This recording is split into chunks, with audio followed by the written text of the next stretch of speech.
What's good, Knicks fans? We're just a little over a quarter of the way through the NBA season. And as we roll through Christmas, FANATICS Sportsbook is lining up some special offers for the holiday slate. Leading up to Christmas, you'll get 25% same game parlay profits boost tokens to use on NBA games with extra boosts on Christmas Day, including a 50% same game parlay profits boost token. And as always, with FANATICS Sportsbook, every bet earns you up to 10% fan cash, win or lose. So even when a bet doesn't hit, you'll be building fan cash towards jerseys, apparels, or other items you could get on fanatics.com, like that NBA Cup championship gear, right? Check the FANATICS Sportsbook app before tip-off to see what's available. FANATICS Sportsbook, winning hits different here.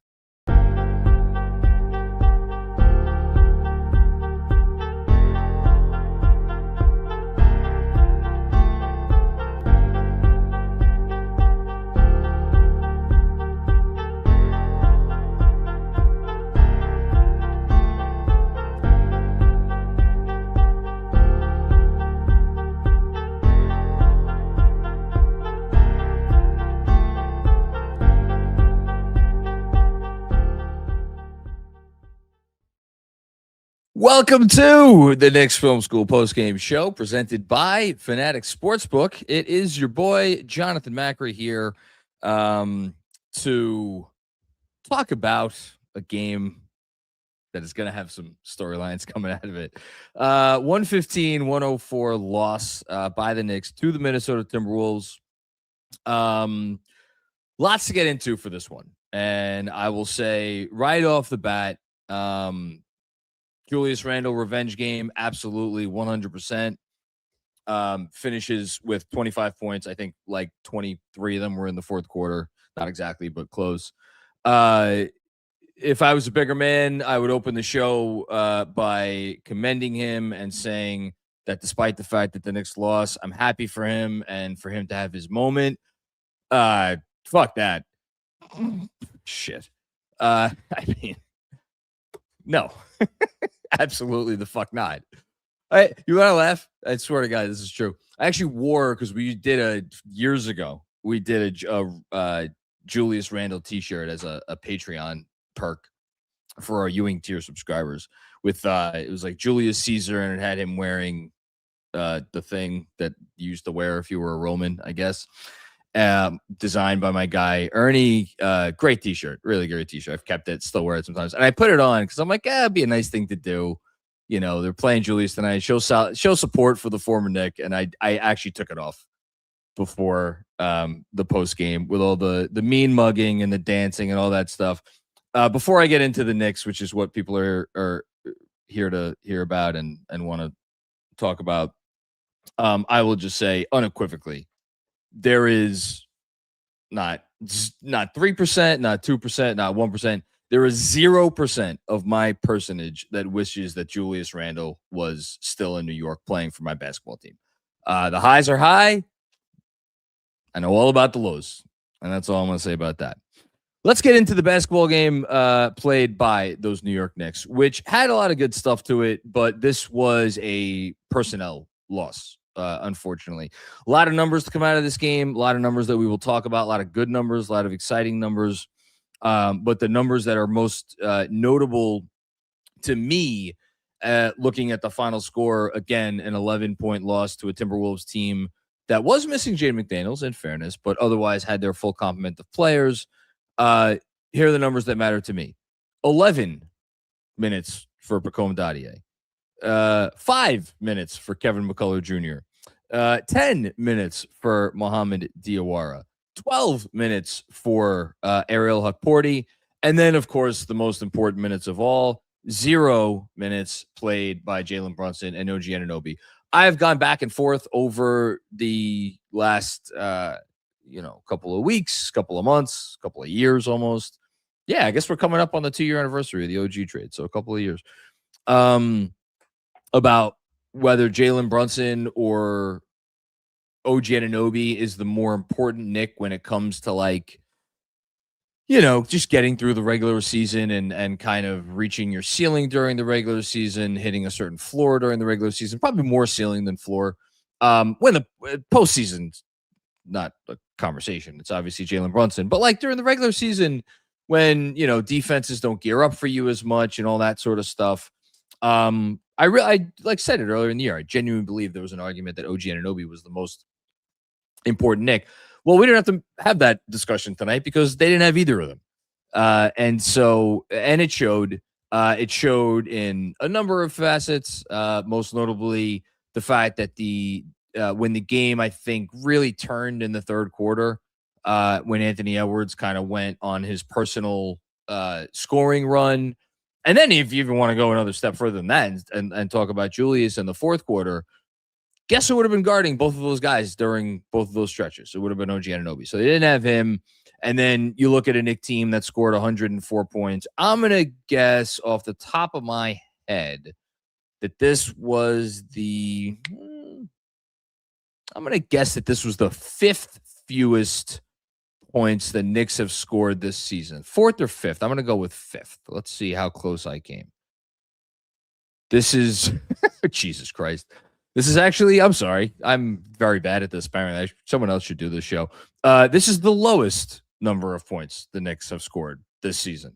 104 is slightly lower than the 105 they scored against Boston, the 106 they scored against Orlando, and then they scored 107 three times. So the Knicks coming into tonight were 2-4 when they scored 111 or fewer points. They now move to 2-5. And it should go without saying that the absence of Jalen Brunson was felt massively when they had the ball. And, and I'm not even talking about like the shots in the half court. If the biggest compliment that I think I could pay the Knicks tonight is that for the most part, give or take, running, Mikal Bridges fadeaway 14-footer. Like for the most part, the shots that they took in this game were quality shots, and the issues that they had in the half court, I thought, were mostly due to Rudy Gobert, who, credit to him, like I was going to say something I should have. He has questionable ethics, to use a Wemby term, on the court, and F him for the whole thing with Josh Hart, but he was absolutely impacting the game in a massive way. And you saw that because there were a ton of instances where Knicks like thought about shooting at the rim and didn't, or the Knicks did shoot at the rim and he altered their shots. They ended up having a good deal of points in the paint in this game, 54. But like there were a ton of instances where they were down low and it just did not go their way. And then you factor in 19 turnovers.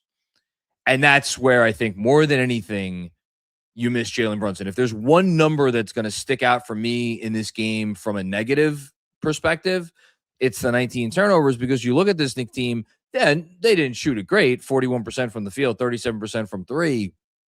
But like, again, I think a lot of those misses were shots that I'm actually going to look up right now what they shot at in the restricted area, because I have a funny feeling that it's going to be really not very good, at least in comparison to what they probably should have shot it.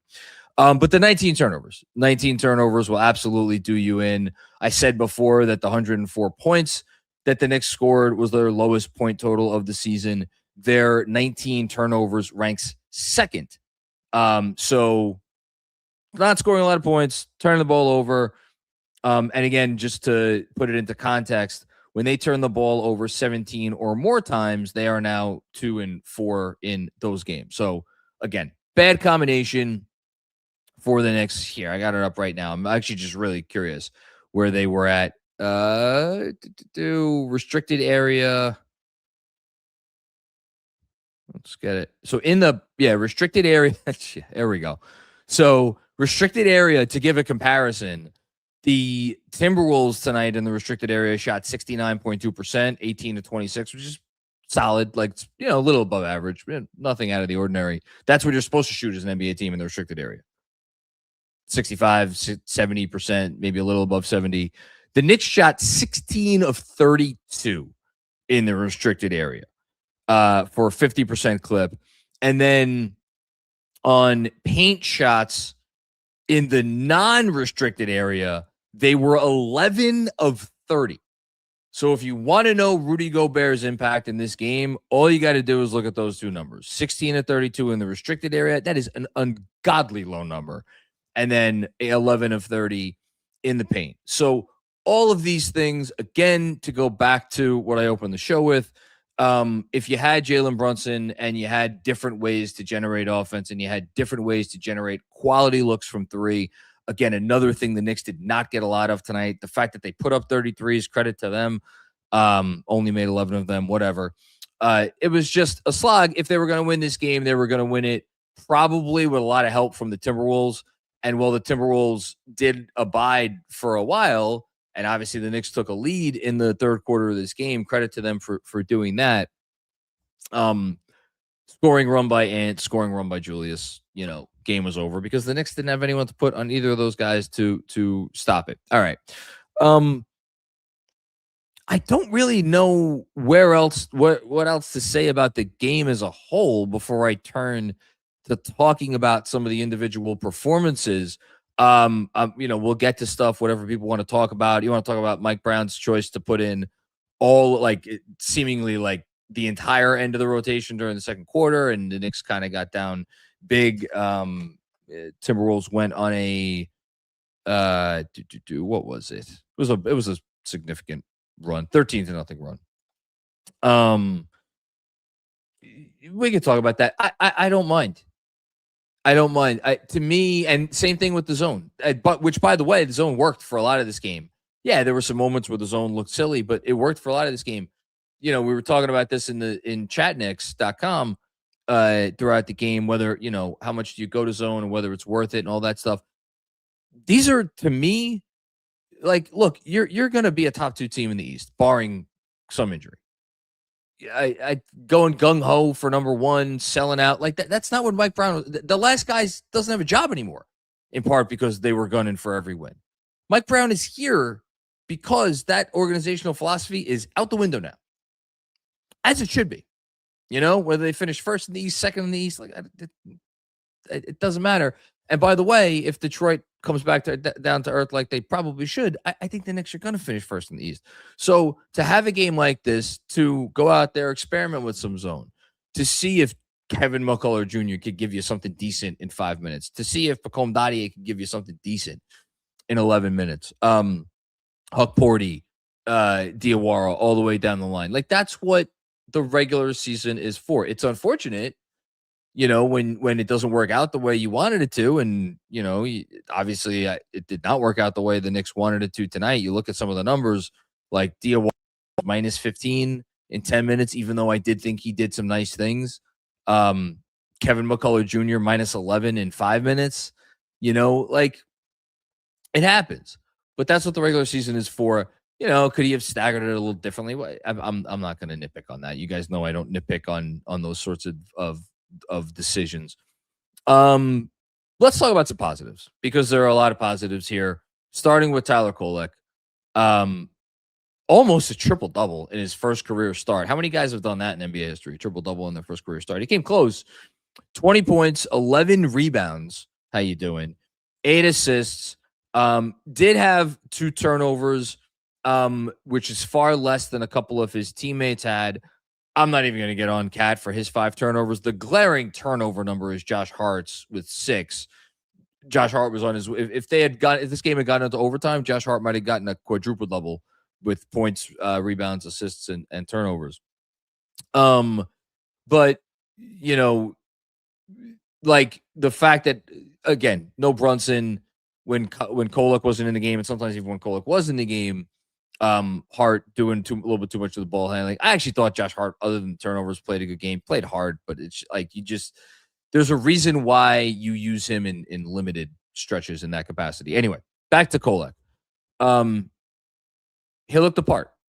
He looked the part. He looked the part of a backup point guard who could step in, and you don't feel like, oh, we don't have a chance to win this game because we don't have our starter. There were times where you felt like the Knicks it was an uphill battle to win this game. It wasn't because of Tyler Kolek. Tyler Kolek came in, and again, the fact that he gave you 22 points, yeah, it's 22 shots to get his 22 points. Not ideal. But he went out there and he did all the things that we've been asking him to do, that we wanted him to do, that we said he needed to do to get playing time and to earn a role, a real role, a sustained role, even when this team is fully healthy. He was aggressive. 22 shots. You don't think that's aggressive? You can't get much more aggressive than 22 shots in 31 minutes for a starting point guard in an NBA team. Those are Jalen Brunson numbers. Jalen Brunson, I think, averages like 23 or 24 shots. So Tyler Kolek came in and did exactly what you wanted him to do from a process standpoint, and like for the most part, from an execution standpoint. It's funny because he's clearly cognizant of the balance between looking for his own shot and trying to dime up others. And you know what the real shame of it is? Obviously, this is maybe a silly thing to bring up, because if the Knicks, if what I'm about to say had actually happened, well, Tyler Kolek wouldn't have been playing 31 minutes tonight. But if Tyler Kolek had played 31 minutes in a game with both Jalen Brunson and OG Anunoby as outlets for him, shout out to Benji Ritholtz, wrote a fantastic newsletter or a grade book for the Knicks Film School Patreon, in which he displayed and wrote about all of the beautiful music that Tyler Kolek and Jalen Brunson are making together, and how Brunson's presence on the court just makes life so much easier for Tyler Kolek and vice versa. If Brunson was out there, OG too, but like really Brunson, Tyler Kolek would have had a triple-double tonight, if he had played this number of minutes. Obviously, again, he probably wouldn't have taken as many shots. So again, that's why I say what I'm saying is kind of silly. But for him to, you look at the 8 assists, you're like, yeah, why wasn't it more than that? The Knicks, you could tell that they were out of sorts. Their usual movement, their usual flow wasn't the same. Josh Hart going from the guy that's kind of always moving around to someone who's handling the ball more. Mikal Bridges kind of morphing into like, all right, I guess I'm the isolation guy, so I got to do that. It's just everybody was kind of playing roles that they don't usually play, and it showed with kind of the disjointed offense. So 104 points, you say, well, how could you say Tyler Kolek did a nice job? The team only scored 104. I'm not putting that on Tyler Kolek.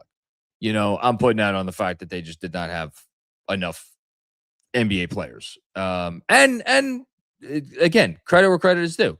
They play the 4-time defensive player of the year in Rudy Gobert, and the Wolves do still have enough quality perimeter defenders, Ant Edwards in a large part, to make your life very difficult. So shout out to Tyler Kolek.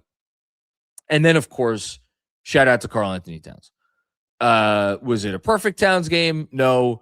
Was it the most fitting possible Towns return to Minnesota game possible? You better believe it. 40 points and 6 fouls. That is, you want to talk about it, and 5 turnovers. You want to talk about a Towns game. You want to sum up Towns' career in a nutshell? 40 points, 5 turnovers, 6 fouls. Like, that's the full Karl-Anthony Towns experience. I thought he played really well.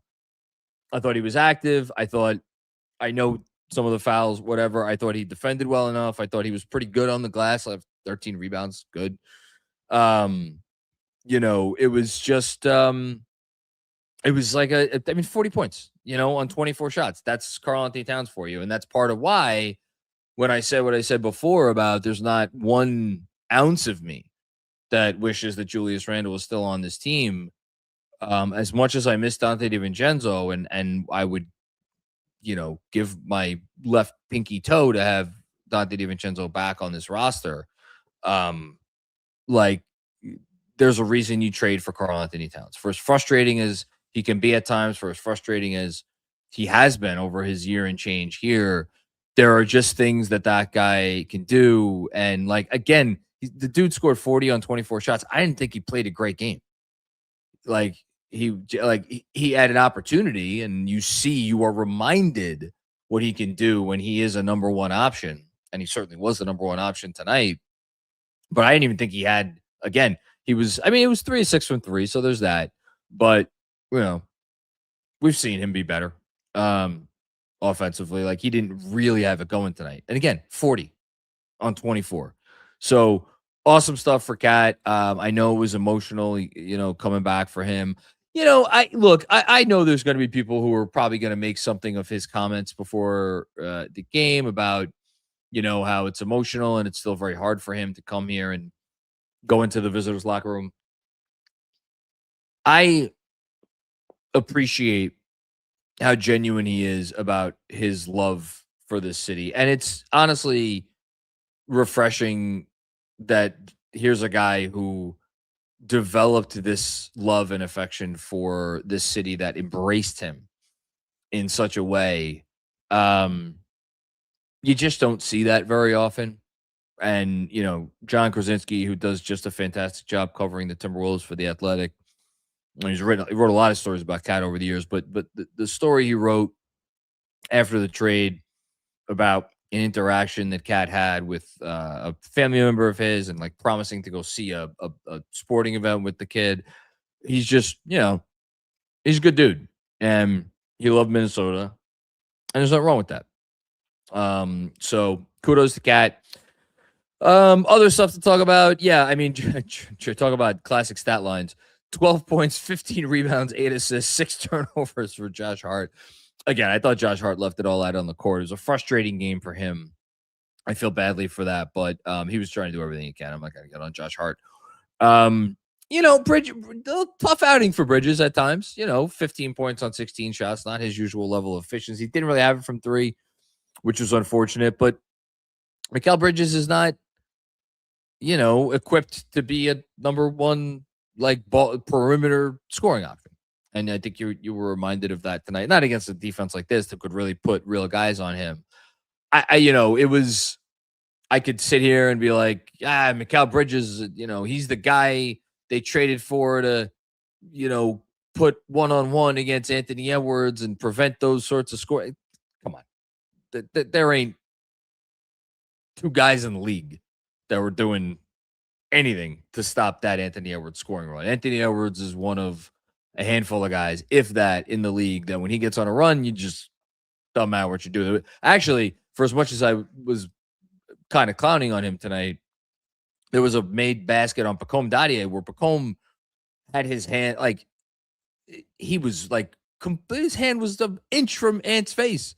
You can't contest a better shot than that. And it was whatever it was, 16, 18-foot fadeaway, hit nothing but the bottom of the net. Anthony Edwards is fucking awesome. Jordan Clarkson would have been nicer if you could have made a 2-point shot tonight, 0 for 6 from inside the arc. I thought there were a couple of moments there in the fourth quarter. I think he had a couple of looks that if they had fallen, maybe the game, stays closer for longer, but I'm not going to get on Jordan Clarkson. I don't really have anything else. It's a tough loss. You fought back again. You took a lead. But Timberwolves are a really good team. And they are, they're going to be heard from in the Western Conference, a brutal West, although San Antonio got their asses handed to Oklahoma City got their asses handed to them by San Antonio tonight. How about everybody was like, oh, once the Thunder lost and the Spurs won, like, oh, well, there goes the finals preview. Shit, man. I think San Antonio, I'm pretty sure they're second in the West because they don't count the cup game in the standings. San Antonio, it shows in the ESPN page here that they've won 7 games in a row. Obviously, that's not true, but I mean, who knows? Maybe we did see a finals preview in the NBA Cup. Second place, San Antonio Spurs, and they've now beaten the Thunder twice in a row. So I don't know why I went down on that tangent. Oh yeah, Minnesota. Yeah, Minnesota will be heard from. They're good. I don't think they have enough ultimately. The point and thing is interesting and it's probably their best way to go forward, but I don't know. They have too many stretches of games where they, like tonight. Like honestly, like the Timberwolves tonight, they should have won that game by 20 plus points. And the fact that it was as close as it was for as long as it was is shows you kind of some of the little cracks in the in the Wolves armor. I don't really have anything else. We'll talk about whatever you guys want to talk about tonight. It's Christmas Eve, so I imagine a lot of people get ready for the festivities over the next 2 days. I know I'm gearing up. Still got a couple of presents over here next to me. I got to wrap when this post game is done. So let us get to our picks for tonight, presented, of course, by Fanatics Sportsbook. You could see these picks in the Fanatics Sportsbook app anytime you go in there. And let's see what we did. So we had Knicks +8. This was looking real good for a while. Sean with a W took Knicks +8. Unfortunately, they lost by 11 points, so this didn't quite hit. More like Mensa, Tyler Kolek, 20 points plus assists. Hey, Mensa, you didn't need to do the plus assists. You could have just done 20 plus points, and you would have gotten it. Congratulations to you. And then Josh Hart, 31 points, rebounds, and assists combined by Andrew Claudio. Great job by Andrew. That was low-hanging fruit. He cleared that with, I believe, just the points. And did he clear that with just the points and rebounds? No. Points, rebounds, and assists. And it's crazy because I was looking. So he had 27, 35 points, rebounds, assists total. I was looking for so I was on video picks tonight, and I was looking for home run bet. And the home run bet that I was considering, I forget if it was 35 points, rebounds, assists for Hart, or if it was 37 points, rebounds, assists for Hart. In any case, he was right there. The home run bet I ended up going with, and you're damn right, I'm going to pat myself on the back for this one, was Tyler Kolek's double-double +425. I hope everybody out there, whether you watch the video or not, what's it called? Not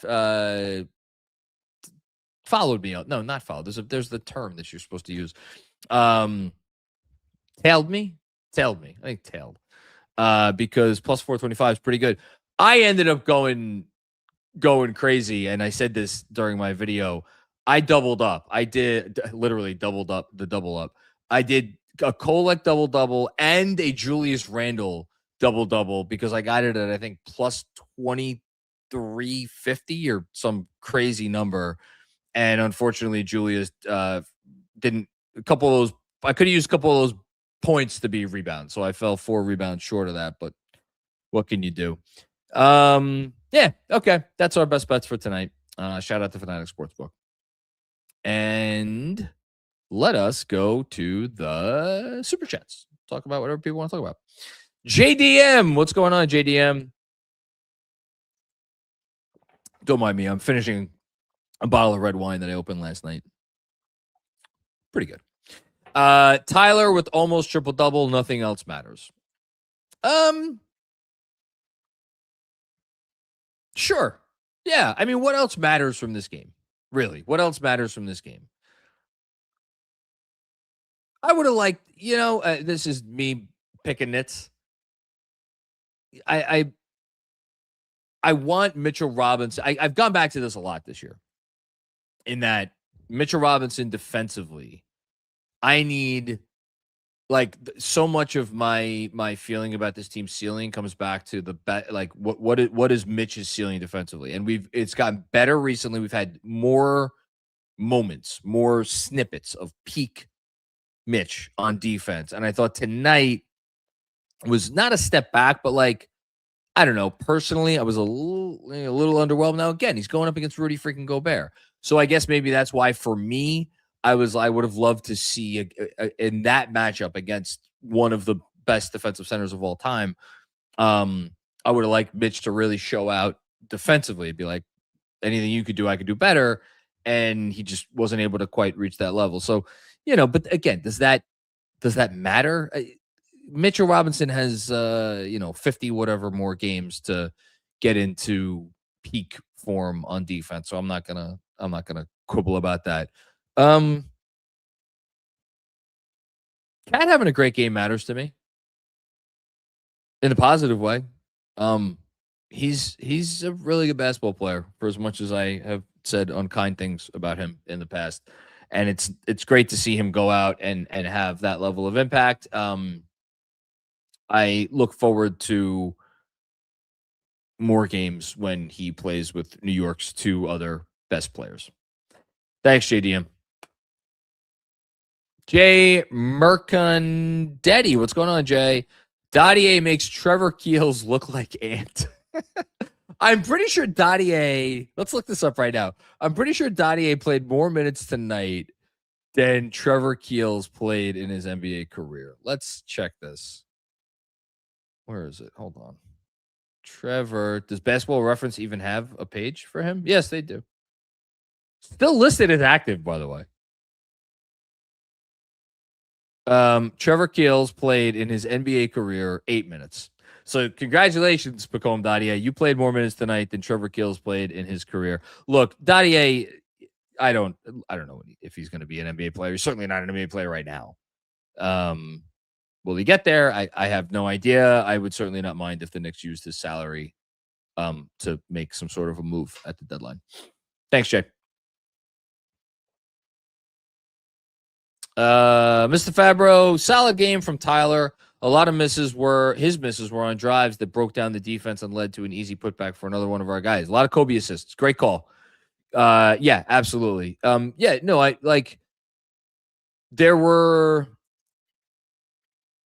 out of his 22 shots, 2 or 3 that you maybe would have liked to have back. I think it's hard to complain about his 3. I mean, it went 2 of 6 from 3. It's tough to complain about that. Does he need to become a better, more consistent 3-point shooter, more willing to fire away? Yes, that's what's going to make him I can't believe I'm saying this. That's what's going to make him a top-notch backup point guard. If the 3 really become, because now, the passing has been there from day one. The defense is there enough. The ability to get to the rim is there. The ability to be crafty around the rim, we're seeing that. The only thing left is the consistency to really fire away and hit those 3s. And that, look, if he starts nailing 3s on volume, well, then we're having very different conversations about what sort of player this is. Until then, we're still kind of in this range of he's going to be fine as the Knicks backup point guard this year, and they may not be desperate to go out and make a trade and so on and so forth. But he's got to hit the 3s. Thanks, Mr. Fabro. Kevin Danishevsky, what's going on, man? No issue with that loss. Yeah, me and you both. Put that paper plate back up for Mr. Flex versus your old team, missing 2 best players. In all seriousness, Tyler Kolek is a legit backup. That's what got me, Kev. That's what got me. I'm not. I said enough about Julius tonight. I'm not gonna say anything else. I'm happy moving to Minnesota inspired you to stop smoking the fucking ganja. It's good job, guy. All right, we want to do our stat of the night, Mark? Oh yeah, whatever. We could do another super chat, whatever you want. Oscar Long, what's going on, Oscar? This game shows us we need more depth on the wings, in my humble opinion. Actually, you didn't say humble. I added humble. I don't know if you're humble, Oscar. In my opinion. I think the question of whether the Knicks should go, if they're going to make a trade, whether they should trade for a backup big, a backup wing, or a backup ball handler is legitimately fascinating. Because I could sit here and I could make full-throated arguments for all 3. Coming at it from different perspectives, the big thing, the big talk about need for a big. You could talk about you don't even need any other arguments. You just need one argument: Mitch's health. Should the prospect of Mitchell Robinson not being able to stay healthy throughout, an entire playoff run, should that be the beginning and end of the discussion about what you should be going out and trading for? Going to try and acquire a backup big, To say nothing of the fact that Mitchell Robinson is a guy who maybe at this point is just a 22 or 23 minute a game player. What did he play tonight? He played 26. So that might be it's up there with season high. If it's not season high, it's right there. I don't know. Backup point guard. Obviously, how much faith do you have in Tyler Kolek here? Do you think Tyler Kolek can give you 12 minutes without Brunson on the court? Like, again, we're sitting here blowing smoke up Tyler Kolek's ass, and I think it's well-deserved. It's the Knicks' lowest point total of the season. That is what it is. I mean, I'm not putting – I said it before, and I'll say it again. I'm not putting that on Tyler. But it is what it is. So if the Knicks front office was like, yeah, we like Tyler Kolek, we think he's going to have a long, great career in a Knick uniform as a backup point guard, we need a little bit more juice at that spot for a playoff run. I'm not going to sit here and say that they're crazy. And then the backup wings, I've been making the argument for a backup wing for a while. Do I think tonight is the reason why? Like, no, because again, you're missing 36 to whatever, 35, 36 minutes of OG Anunoby, which everything else falls into place if you have that. To say nothing of that you don't have Jalen Brunson. And then, by the way, bad job by me. I went through all those numbers, the numbers that matter from this game at the beginning. You know what other zeros I forgot? 0, Deuce McBride. 0, Landry Shamet.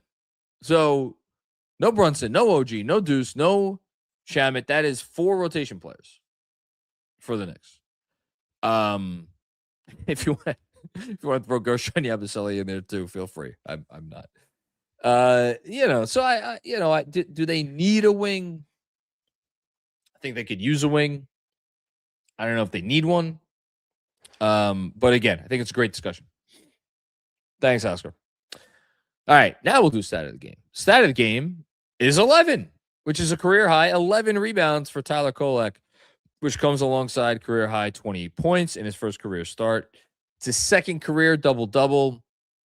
Came less than a week after his first double-double when he had 16 and 11. And then also shout out to Josh Hart, 15 rebounds for only the second time this season. And it was the team's third highest rebounding total of the season with 55. Again, you can't fault them for the compete level. The compete level was there. The effort was there. The toughness, the no quit, all that stuff. It was all there. They didn't have the talent tonight. Shout out to Jonah Coffin with stat of the night. Okay. Mark, I'm getting you better at a reasonable time tonight. Will Oliver, Randle didn't want to pout and storm off the court. You guys you're poking the bear. You're poking the bear.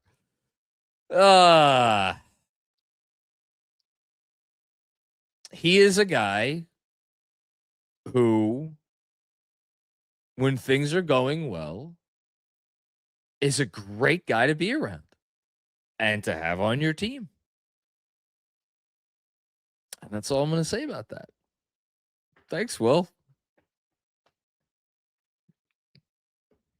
Cliff Clairville, what's going on, Cliff? Naturally, as a fan, you want to win every game. However, this loss I could live with. # shrug. Schedule makers are diabolical. # keep Kolek. Yeah, all for keeping Kolek. As far as the schedule makers and where they have left the Knicks and all that sorts of stuff. 3 games back now of the Detroit Pistons, 3 games back in the loss column, and 3 games back overall. Closest team to the Knicks right now is the Boston Celtics, who are 3 games back. I believe did they play tonight even? I thought I saw they played tonight. Am I going crazy? Might be going crazy. I'm going crazy. I might be thinking of last night. So they were only 2 back. Toronto Raptors, who are 4-6 in their last 10 games, are 3 games back of the Knicks. And then you got Sixers, who had a bad loss to the Nets tonight. They're 6.5 back of first, and then Magic, Cavs. So look, like you're in a good spot if you're the Knicks. You don't want to go on any losing streaks. Like, Christmas Day, it's an important game. Cavs put up 1 million points tonight on the Pelicans. You want to beat Cleveland. It's going to be a showcase game. Now, obviously, they'll have, hopefully, their full complement of players to go against Cleveland in that game. You want to come out with a win there. Don't start any losing streaks, but Knicks are in a good spot. And look, if the Detroit Pistons are going to stay on a whatever win, I mean, they're on a freaking 68 win pace or some crazy thing like that, 67 win pace. I don't know what they're. It's a lot of wins. Then it is what it is. But if you're the Knicks, keep plugging away. 20-9, great record after 29 games, and hopefully you keep it up. Thanks, Cliff. Dom Cappuccini, what's going on, Dom? Encouraging loss. Not often we could say that, but I agree with you. I'll leave it at that. I look forward to the whole squad being back the next game. Plus, hopefully, Deuce. Let's go, Knicks. Wow, wouldn't it be great if Deuce played on Christmas? How nice would that be to have Deuce to go out there and chase around Darius Garland and Donovan Mitchell and not Max. I'm really losing my mind. The little guard that just made his way back finally for the freaking Cavs. He played his first game the other night. He had been injured for a little while. Sam Merrill. There you go. Sam Merrill. Yeah, like it'd be great to have Deuce back. If he's not, you should still, you're at home on Christmas Day. Go win the game. But it'd be nice to have him back. Thanks, Tom. NBA. Hey, NBA. Chances we get Devo back could really help the team. I will just cite Ian Begley's report from earlier today. I don't want to misquote Mr. Begley. So I'm going to go on the old Twitter app. Oh, no, never mind. This was an SNY video. Begley essentially said that that's not a thing. Devo coming back here. Hold on, I could find this. I don't want to misquote my guy Ian. I haven't heard that there's anything significant going on right now. Both sides are downplaying the possibility of it.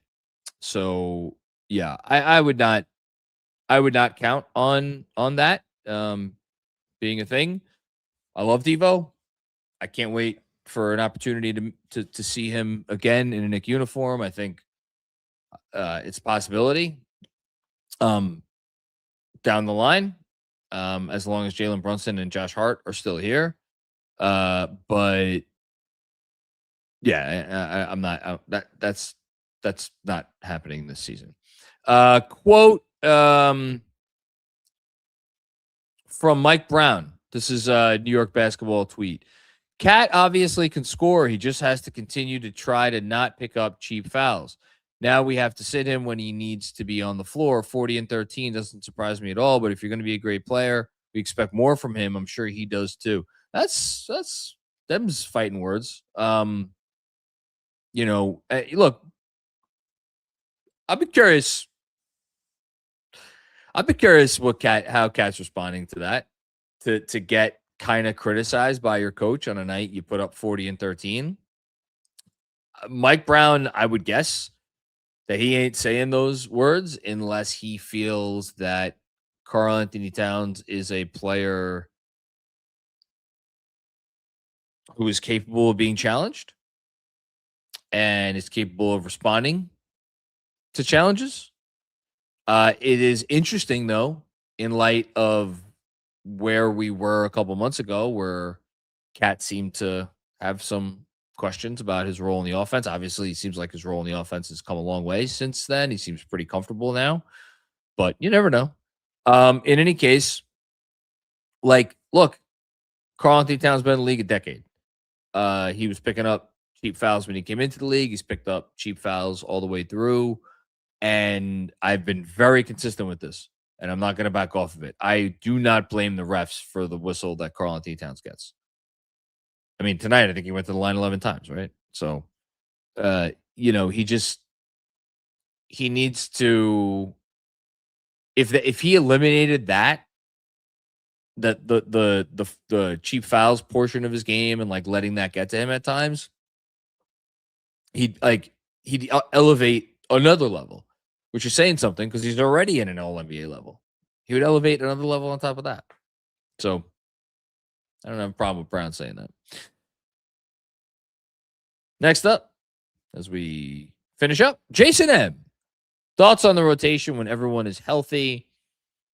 I think well, first of all, I think this is a team that clearly has shown that they're not above resting healthy guys. So are we ever going to get a game when all of the guys are actually there and ready to play and able to suit up? We'll see. Assuming we do get a game, I think he's going to play 10 guys. I think he's going to play 10 guys. I think he's going to play all the guards, Kolek, Clarkson, Shamet, Deuce. I think he's going to stagger him. I think you're going to see a player play in the first quarter that doesn't play in the second, and a player play in the second quarter that doesn't play in the first quarter. I think that's the only way to do it with all these guards.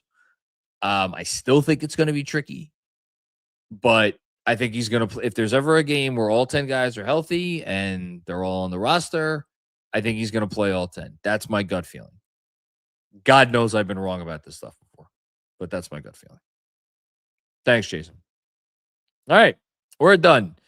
Everybody, thank you for watching another episode of the Knicks Film School Postgame Show. Do all the things that you do when you like stuff that you hear on the internet or see on the internet, including liking and subscribing, or liking this video, subscribing to the channel, turning on YouTube alerts, subscribing to the podcast wherever you get your pods, rating the podcast, reviewing the podcast. You want to give us a nice Christmas present? Take 5 minutes. If you're one of those people out there who watches the Knicks Film School post-game show and has never sent in a super chat, and just watches, I appreciate you. We all appreciate you so much. But if you want to give us the best Christmas present in the world, takes like 2 minutes, write a little review and say, hey, this is pretty good show, and I like what they do. You could also sign up for bonus content at patreon.com, Knicks Film School newsletter on Substack, and then, of course, follow us at Knicks Film School, SKOOL, on social media. More importantly than any of that, everybody, this is the last time that I will talk to you until after Christmas. I want everybody to have an absolutely amazing holiday. Have a great Christmas Eve to those who celebrate. Have a great Christmas to those who celebrate. I know it's not Thanksgiving, but Christmas is always a time of year when I kind of reflect back on all of the blessings that I have in my life. And I've said versions of this before, but this is the first Christmas where I get to sit here and say that I get to do my dream job for a living now without having to go and do another job to make enough money to support my dream job. So that's a really cool thing to say. It is the best Christmas present that I could have ever dreamed of or asked for. And, it is literally like Christmas comes every day for me. And that would not be possible without everybody out there watching, listening, supporting the show, supporting the channel, supporting everything that we do here. So thank you, everybody, for that. And then last but not least, the absolute biggest thanks in the world to the Knicks Film School team. You want to talk about blessings and gifts. There is no team anywhere like the team that we have, and that makes this channel what it is. From all the people in front of the microphone and the camera to all the people behind it.